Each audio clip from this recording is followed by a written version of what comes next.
Miren, yo la verdad es que me siento bastante,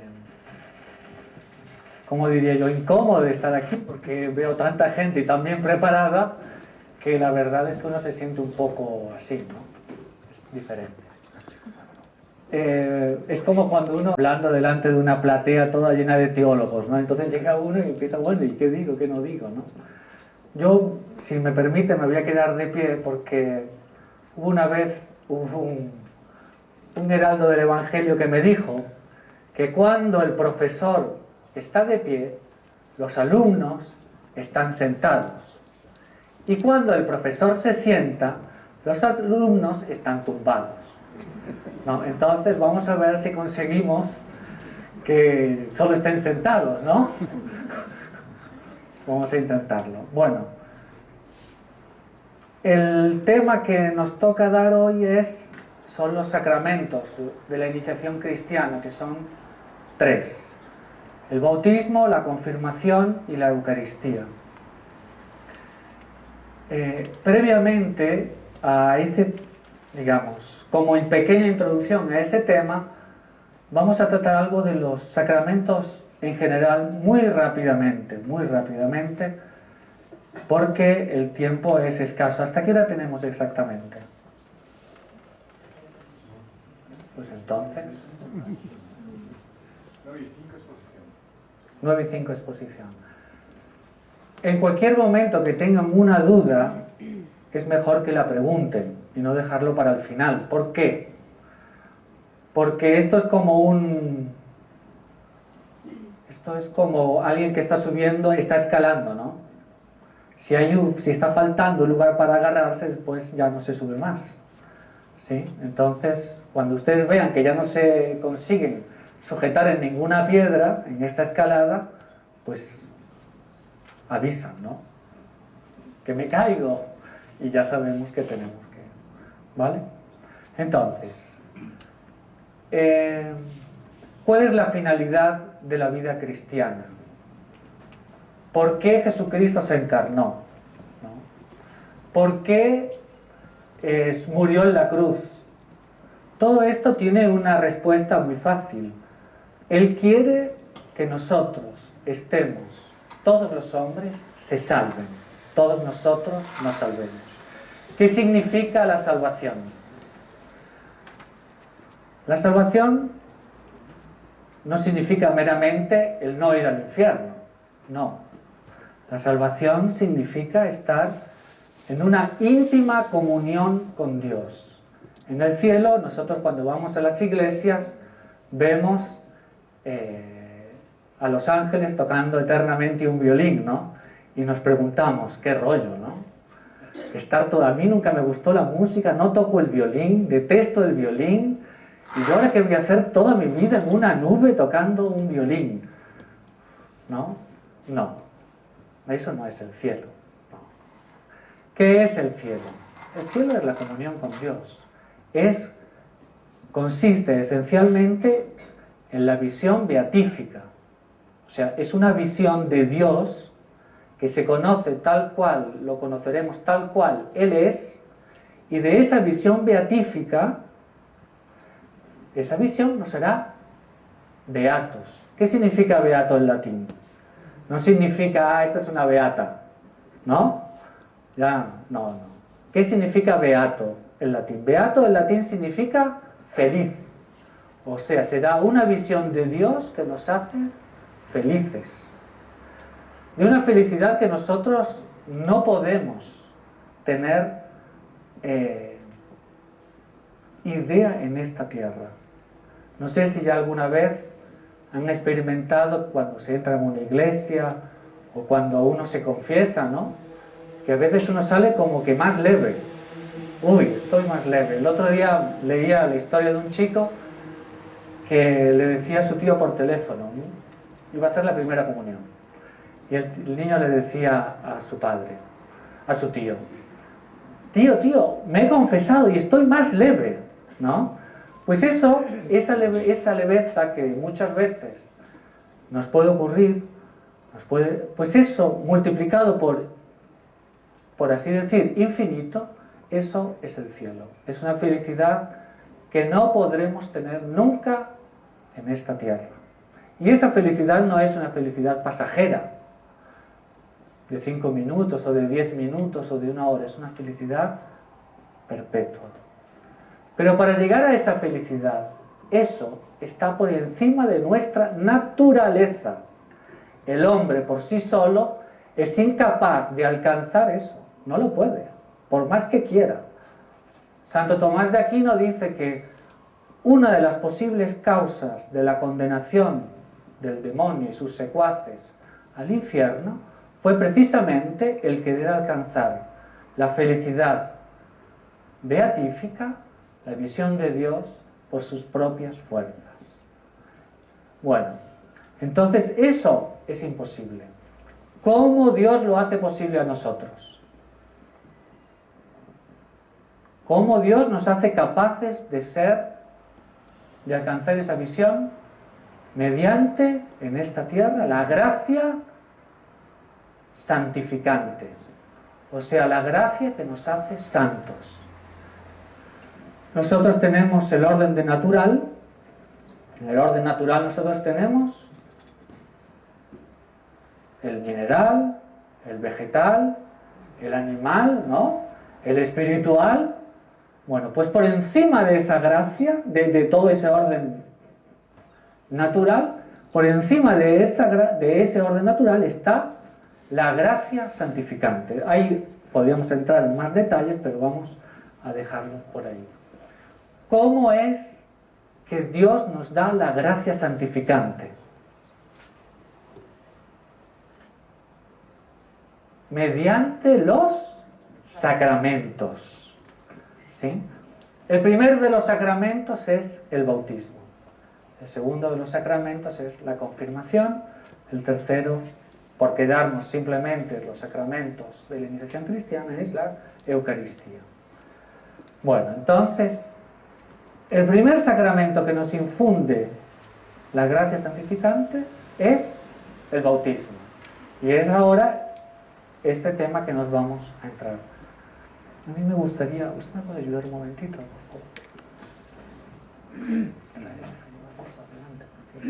favor? ¿Lo ven todos desde aquí? Ah, bueno, entonces... Entonces, ¿cuáles son?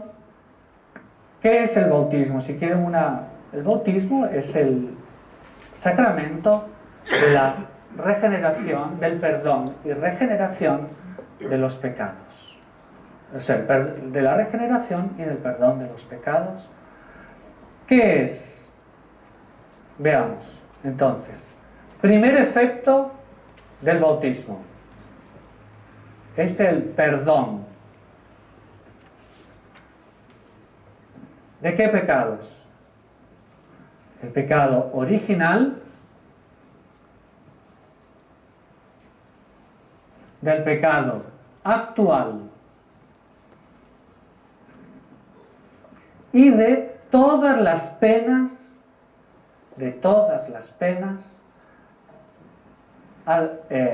que vienen como consecuencia de esto. Bueno, como ustedes saben, Adán y Eva cometieron un error, un pecado que se llama pecado original. A consecuencia de ese pecado, entró la muerte en el mundo. No solo la muerte física, sino también la muerte espiritual. A partir de ahí vinieron las enfermedades, los dolores, los sufrimientos, las angustias, las depresiones, en fin, todo lo que es mal en esta tierra entró como consecuencia del pecado original. Bueno, ese pecado, no solo las consecuencias, mas ese pecado, todos nosotros lo hemos heredado. ¿Sí? Bueno, ese pecado se nos queda perdonado. El pecado original se nos perdona. No se nos quitan las consecuencias del pecado. O sea, seguimos con las depresiones, con las enfermedades, el problema del corazón, la columna, la artrosis, en fin, todo. ¿Sí? Todo eso continúa, pero el pecado se nos perdona. ¿Qué otro pecado se nos perdona? El pecado actual. ¿El pecado actual qué es? Bueno, cuando se bautiza un niño no tiene pecado actual, un bebé, porque él no tiene uso de la razón. Pero cuando se bautiza a un adulto, pues muchas veces ha podido hacer cosas que no debe, ¿no? Ha podido cometer muchos pecados. Pues bien, todos esos pecados le son perdonados, ¿sí? ¿Qué otro efecto tiene? Perdona las penas. Porque claro, imaginemos una persona que mató a su madre, ¿no? Se arrepiente y quiere ser bautizada. No era bautizada, quiere ser bautizada. No puede confesarse, porque antes de confesarse tiene que recibir ¿el qué? El bautismo. Entonces, ¿cómo hace? Pues es muy simple. El bautismo perdona todas las penas. Esto es, perdona el infierno, perdona el purgatorio, ¿sí? Que son las penas que se nos perdonan. ¿Qué más tiene? ¿Qué más gracias nos da? El bautismo, la gracia santificante. ¿Sí? La gracia santificante. Por la gracia santificante, nosotros, vean, ¿qué es la gracia santificante? Es una participación creada en la vida increada de Dios. Entonces, es una participación. ¿Qué es? Vean, Dios no tiene vida. ¿Dios tiene vida o no? ¿Qué creéis? No, Dios no tiene vida. Dios es la vida. Dios no tiene justicia. Dios es la justicia. Dios no tiene amor. No. Dios es el amor. Y si yo digo que Dios es la vida, y yo digo que la gracia santificante es una participación en la vida divina, quiere decir que yo estoy participando de la divinidad de Dios. ¿Quedó claro? Claro. Esto es importante. Porque entonces, en función de eso, nosotros podemos decir que somos hijos de Dios. Dioses. Anda, mi madre. Este ahora es politeísta. Mira, claro, estudió a Roma y lo que ha salido, ¿eh? No. Es que Dios es Dios con D mayúscula y nosotros somos dioses con D minúscula. Es lo que le dijo Jesucristo a los fariseos. ¿No dice la Biblia acaso sois dioses? Eso lo dijo Jesucristo. Entonces, somos dioses con D minúscula. Y esa gracia, vean, ¿qué es lo que entonces nos ha hecho Dios? Es, en la medida de las posibilidades, pasarnos su naturaleza, ¿sí? Nos pasa su naturaleza a nosotros. ¿Eso qué significa? ¿Qué es lo que, cuando el hombre hace eso, qué es lo que ocurre? Si un hombre le pasa su naturaleza a otro, ¿qué es lo que ocurre? Que es su padre, ¿no? El padre no le pasa la naturaleza a su hijo. ¿Sí o no? ¿Eso qué quiere decir? Que somos hijos de Dios.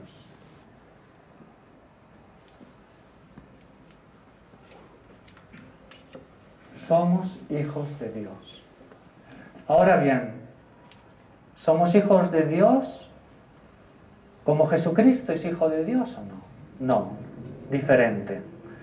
Jesucristo es hijo de Dios por naturaleza. ¿Sí? Nosotros somos hijos de Dios por adopción.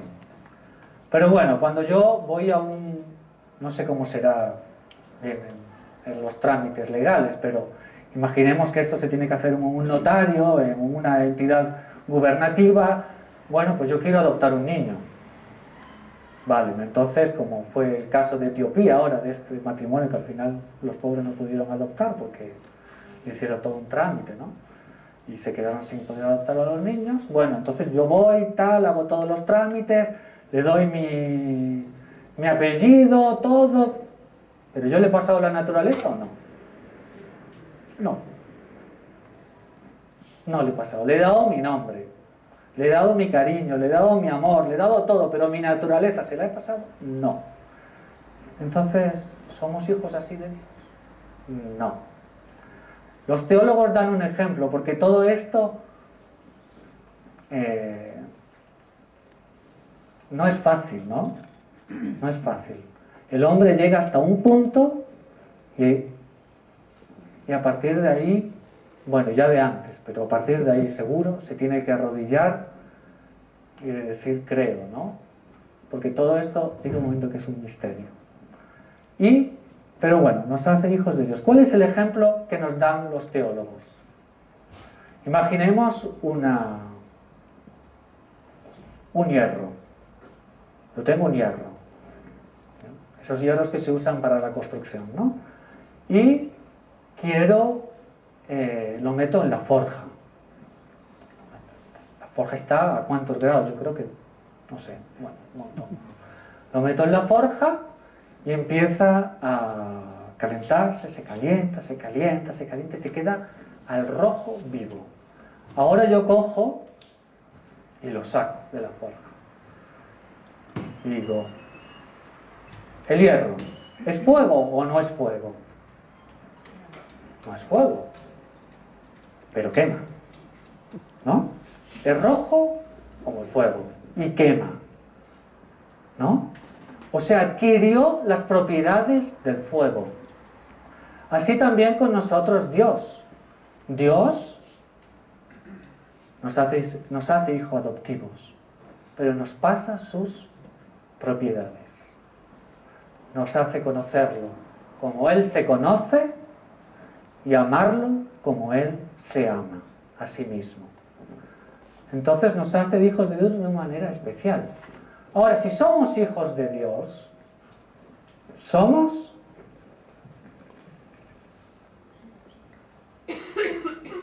hermanos de Jesús. Hermanos. Por eso nosotros nunca podemos desconfiar de la bondad divina. Porque ¿qué es lo que no hace un hermano por el otro, no? ¿No es verdad? Pues así también, ¿qué es lo que no hace Jesús por nosotros? Porque somos hermanos. ¿Cuál fue el premio de Jesús? El cielo.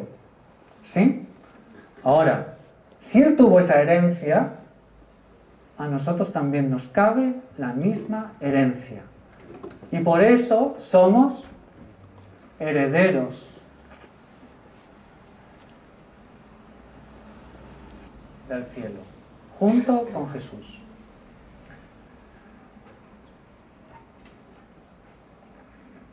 ¿Qué más nos da el bautismo? Veamos. Dios creó todo. Dios ha creado todo. Nada hay de lo que existe que no haya sido creado por Dios.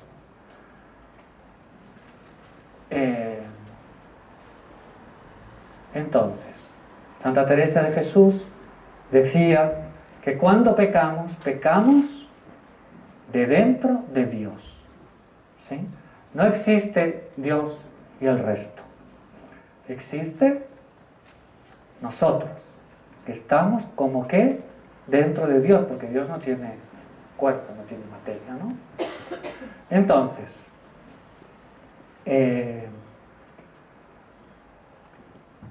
pero Dios está presente en todos los seres, de una manera como creador, ¿sí? En cuanto creador, en tanto que creador.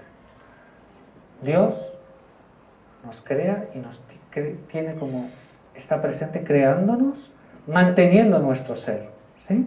Si Dios un día se durmiese, ¿qué ocurriría?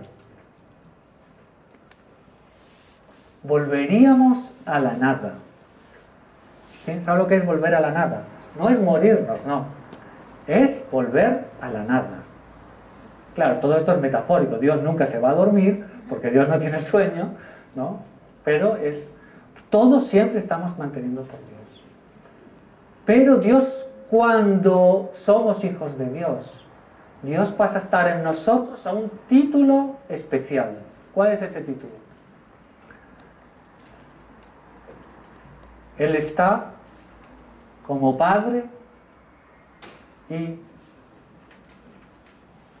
como amigo. ¿Sí? Dios está como Padre y como amigo. Y en esto consiste lo que la teología llama la inhabitación de la Santísima Trinidad. ¿Sí? ¿Eso está claro? ¿Hay alguna duda? Sí. Cuando una persona pecado todas las penas, ¿se puede asemejar a lo que le ocurre a un ladrón? Sí. Sí. Ahora vamos a ver eso. Exacto. Entonces, visto esto, porque yo quise dar esto primero, que es lo más importante, porque no sabía cómo iba el tiempo exactamente cómo iba a ser. Entonces, el bautismo, ¿se escucha o no se escucha? Porque a veces parece que a veces me parece que me escucho y otras veces no. Entonces no sé si está yendo y viniendo. El bautismo es necesario para la salvación del hombre. Sin el bautismo no hay salvación. ¿Sí? Este punto es muy importante, porque de ahí se explica el por qué la Iglesia hace tanto hincapié en la misión evangelizadora. Porque si no, déjalos tranquilos, ¿no? No. Sin el bautismo no hay salvación. Y eso lo dice Jesucristo. Bautizar, quien bautizare, quien fuere bautizado se salvará. ¿No se acuerda? Quien no, se condenará. Muy bien. Sí. Entonces todas esas almas y personas antes del bautismo. Ahora vamos a explicar todo eso. Y ahí va a estar lo del buen ladrón también, ¿no?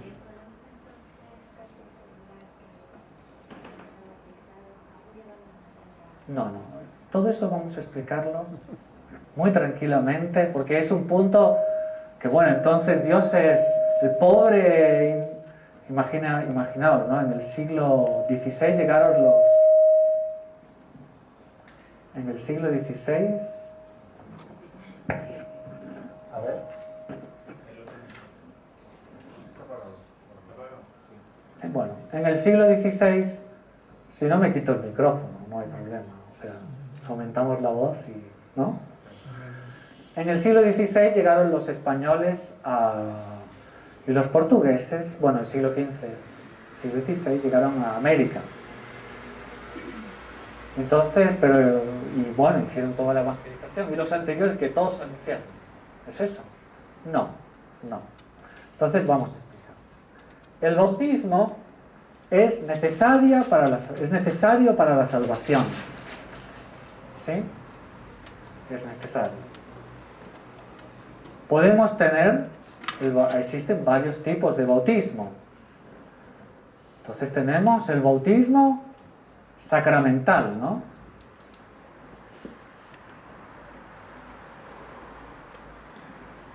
¿Sí?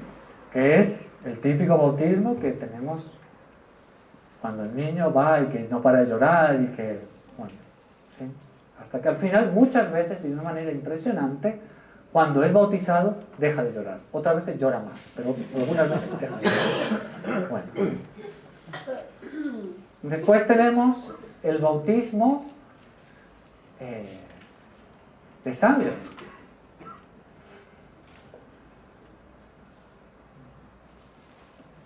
¿Cuál es el bautismo de sangre? El martirio. ¿Por qué existe?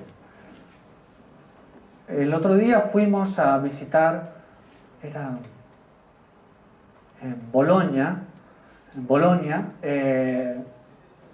hay una iglesia que es de San Agrícola y San... ahora se me fue el nombre. Y San Nilo. ¿San Nilo? Bueno, creo que es San Nilo y San Agrícola. San Agrícola era el servidor de San Nilo, ¿sí? Y San Nilo era, bueno, en la época eran romanos, entonces debía ser el esclavo, ¿no? Y San Nilo era el dueño. San Agrícola era cristiano y San Nilo era pagano. Pero resulta que ya San Agrícola estaba trabajando a San Nilo pues para bautizarlo. Y en esto los romanos se estalla una persecución contra los cristianos, cogen a San Agrícola y deciden condenarlo a muerte. Y San Nilo, que no era cristiano, le preguntan: ¿y tú eres cristiano? Y dice: no, pero yo me uno a él. Y lo mataron, y es mártir, y está en el cielo. No era bautizado, pero él tuvo el bautismo de sangre. Entonces se ve, es muy bonito, porque se ve, hay una estatua de San Agrícola con la mano así: soy cristiano. Y existe una estatua de San Nilo sujetando la mano de San Agrícola, ¿cómo que la mano de San Agrícola diciendo yo me uno a él? ¿No? Entonces, entonces el bautismo de sangre. Después tenemos el bautismo de deseo.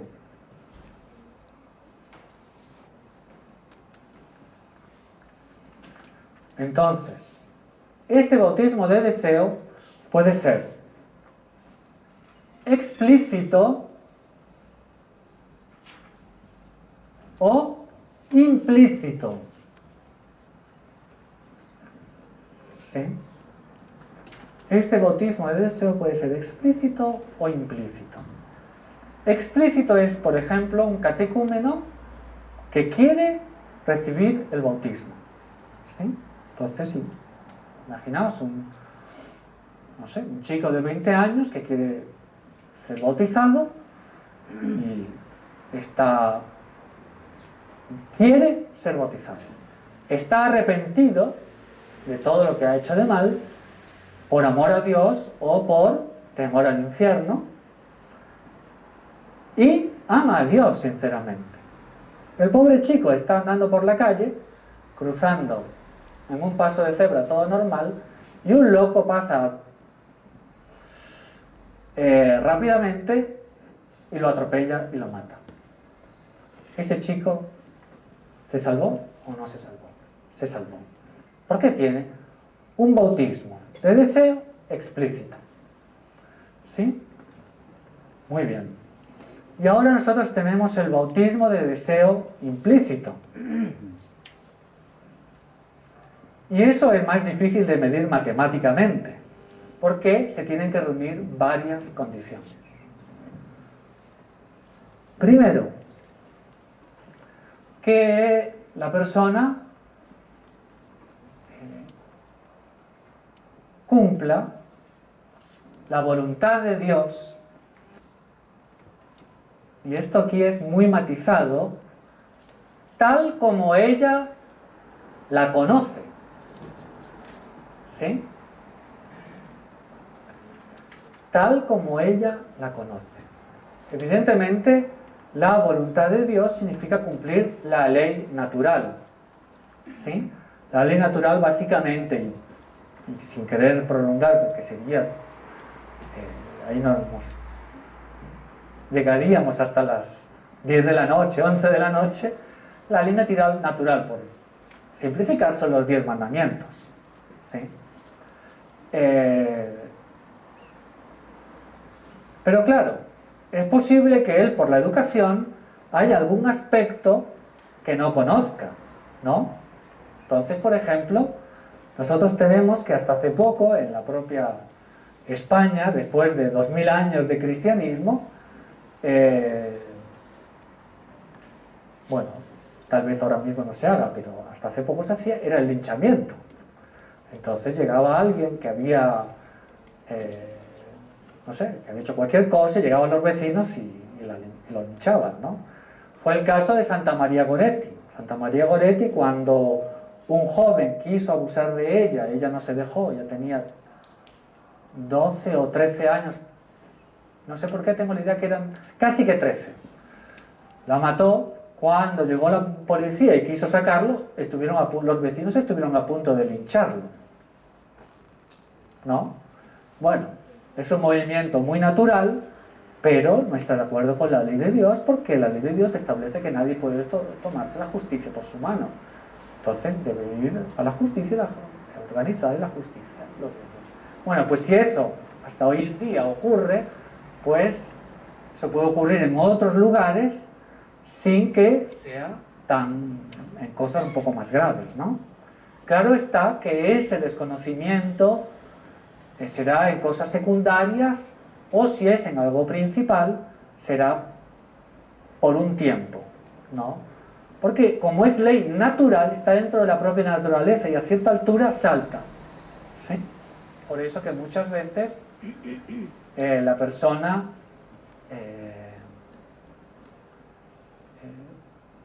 hace una cosa que está mal y se queda rojo, ¿no? Muchas veces, otras veces no.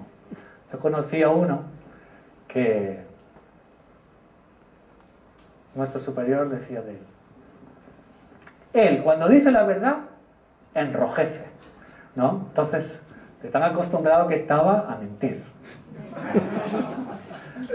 Para él mentir era como como beber agua, ¿no? Entonces, claro, ese ya posiblemente no enrojeciese cuando... Pero otros, ¿no? Enrojecen. Bueno. Entonces, si la persona cumple la voluntad de Dios, esto es, la ley natural, según él lo conoce, intenta hacerlo, Dios se considera que se salvan, porque tienen un deseo implícito del bautismo. Eso le ocurrió a los jesuitas cuando llegaron al Paraguay. Cuando llegaron al Paraguay se encontraron con matrimonios que mantenían la ley natural. Y claro, cuando conocieron el cristianismo se convirtieron de una manera rapidísima, porque ya estaban totalmente preparados. Quiero decir que los guaraníes en la época eran bastante salvajes, eran sacrificios humanos, asesinatos, era más o menos rutina, ¿no? Comerse la carne del guerrero contra el cual habían luchado, pues eso le traía las fuerzas de ese guerrero, entraban en él también. Entonces era muy común todo esto, ¿no? Pero este matrimonio no mantenía la ley natural. Y ahora me dirán ustedes, ¿y los niños que mueren sin bautismo? ¿No? Niños que mueren sin bautismo.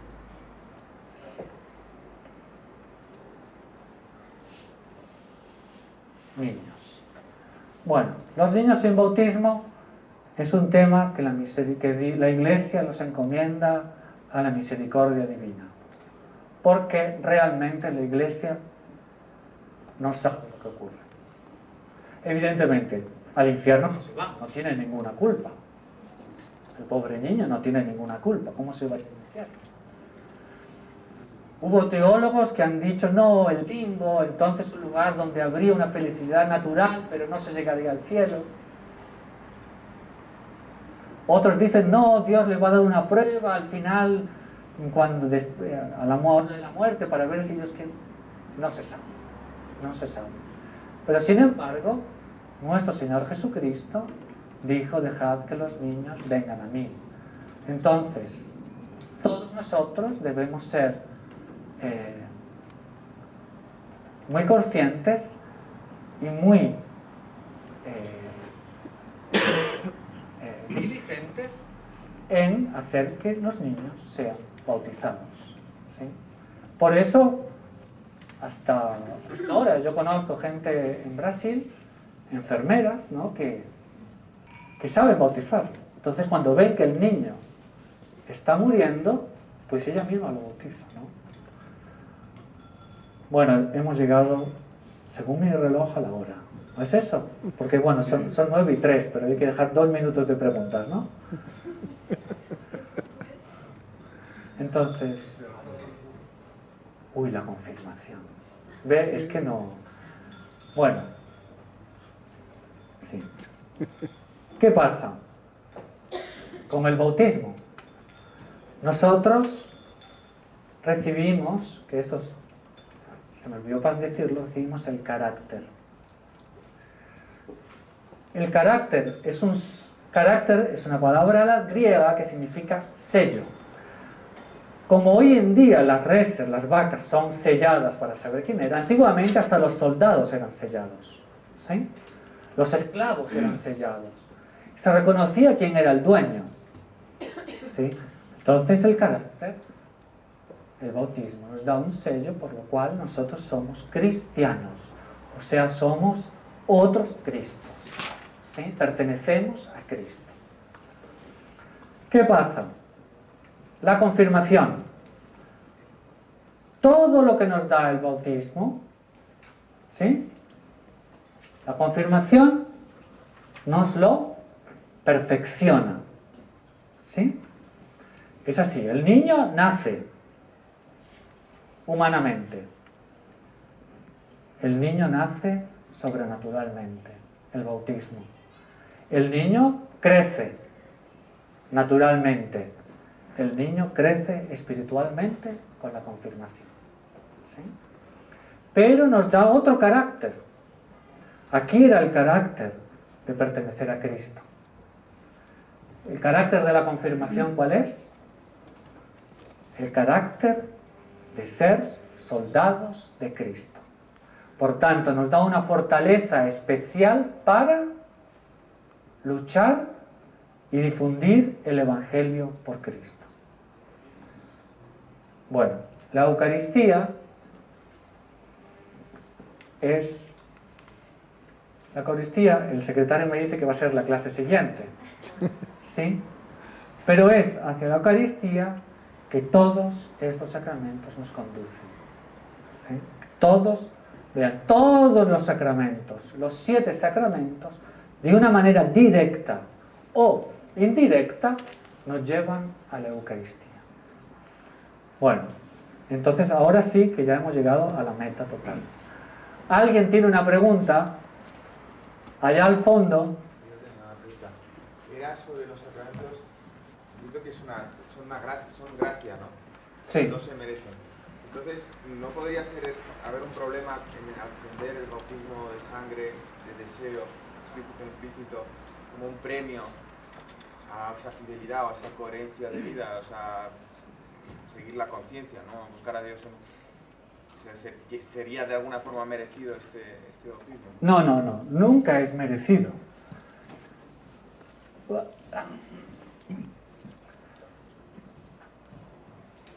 Nunca el bautismo es merecido. Todo es gracia, todo es don, ¿sí? Para que una persona sea mártir necesita una gracia, ¿sí? Para que una persona tenga ese deseo de ser bautizado, necesita una gracia. Sea explícito o sea implícito, todo es gracia. Entonces, hay una gracia previa, por así decir, que enciende el motor, ¿sí? No sé si el ejemplo... Porque todo es gracia, todo es iniciativa de Dios. Por eso no podemos descuidar nunca la oración. Porque hay un dicho que dice así: omnia voluntas facit. Aquí que tenemos tantos latinistas, sabrán que esto dice: la voluntad hace todo. ¿Eso es verdad o no? No, es una mentira como un cañón de grande, ¿no? La verdad es otra.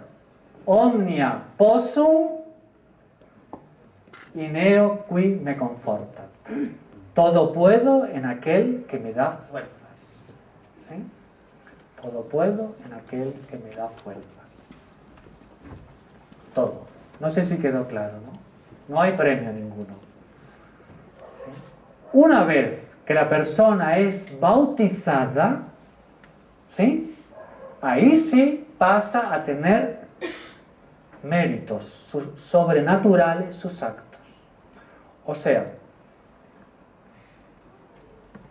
cuando han tenido la paciencia, la fuerza de voluntad, el entusiasmo de asistir a esta reunión, ¿sí?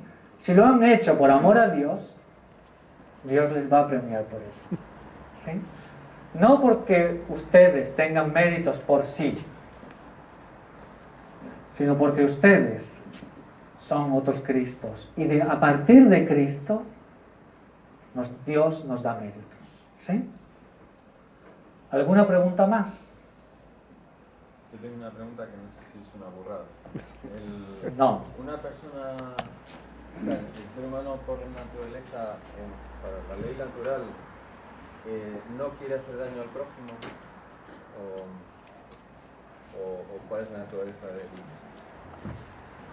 Sí, no quiere hacer daño al prójimo, ¿en qué sentido? Claro, una ¿El persona hombre que, es bueno o malo por naturaleza? sí, que si Esa desde es la pequeño pregunta que imagina que una persona ha aprendido de tal forma que él cree que lo correcto es algo que...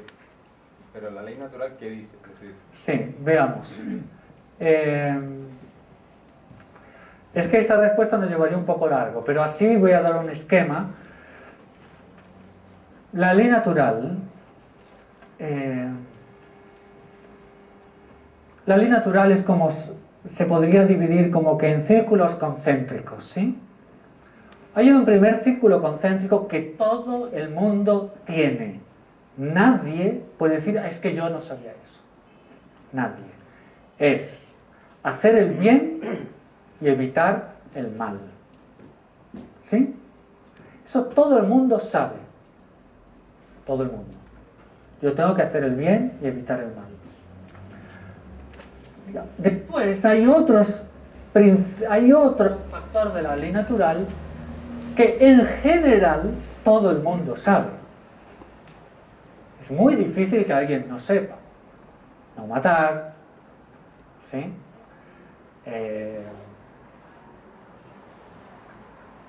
No robar, digamos, cosas así muy esenciales, digamos, ¿no? Y después, pues bueno, pues se va un poco, todo puede quedarse un poco de nebulosa, ¿sí? Entonces, ¿qué pasa? Pero esa nebulosa, con el paso del tiempo, la persona se va a ir dando cuenta de lo que está bien y de lo que está mal, ¿sí? Entonces, por ejemplo, yo conocí a uno que él, bueno, lo contó públicamente, yo no voy a decir quién es aquí, pero que él fue a un lugar, fue a un museo aquí en España y estaba antiguamente, fue a visitar el estandarte que don Juan de Austria llevó a la batalla de Lepanto. Es un estandarte hermosísimo, estaba en Toledo, yo creo que ahora lo han cambiado de lugar, no sé bien dónde estará ahora. Estaba en el Hospital de la Santa Cruz, exactamente. Es un estandarte inmenso. Bueno, pues esta persona se quedó entusiasmadísima, se entusiasmó muchísimo con ese estandarte y dijo, yo tengo que llevarme un recuerdo, es que no puede ser. Y bueno, miró a ver que no hubiese ningún guardia, o sea, esto todo con premeditación, ¿eh? Vio que no había ningún guardia, que no había ningún vigilante, se fue rapidito, quitó un hilo y salió. Y cuando salió dice, ¡ah! He robado, he pecado, ¿y ahora qué hago? Y se fue a confesarse. Pero él no había pensado que estaba robando. Él no. Él quería un pedacito y nada más. O sea, y bueno, pues se fue a confesar con el padre Victorino Rodríguez, que es era uno de los grandes teólogos dominicos españoles. Y el padre Victorino Rodríguez le preguntó, pero vamos a ver, usted cuando lo hizo, ¿sabía que estaba robando? No. Entonces no pecó. Porque para pecar necesita saber que está cometiendo un pecado. ¿No? ¿No es eso? Entonces, si alguien se llega, si alguien le viene, no, es que padre, cometí un pecado mortal sin darme cuenta. No, eso es imposible. No, porque lo primero que tiene que hacer uno es darse cuenta. Entonces ocurre así. La persona en el momento sabía que eso era robo. O sea, sabía que era robo, pero en el momento es que se le pasó todo. Él quería su hilito. Y se lo llevó. ¿No? Sin haber cometido pecado. Entonces, ¿qué pasa? Así ocurre al niño. El niño puede hacer cosas que no se da cuenta que está pecando. Pero con el tiempo, ¿sí?, él se va a ir dando cuenta. Es posible que él quiera poner una piedra encima de la ley, de lo que le dice la ley natural, para que quiera ahogarla. Pero bueno, ahí ya no. Y por eso el corazón del hombre es un misterio. Sí, es muy difícil juzgar. Tanto positivamente como negativamente. Es muy difícil. ¿No? Bueno, yo creo que ya, ¿no? Yo creo que ahora sí, porque si no, el próximo domingo no hay más clase porque nadie vuelve.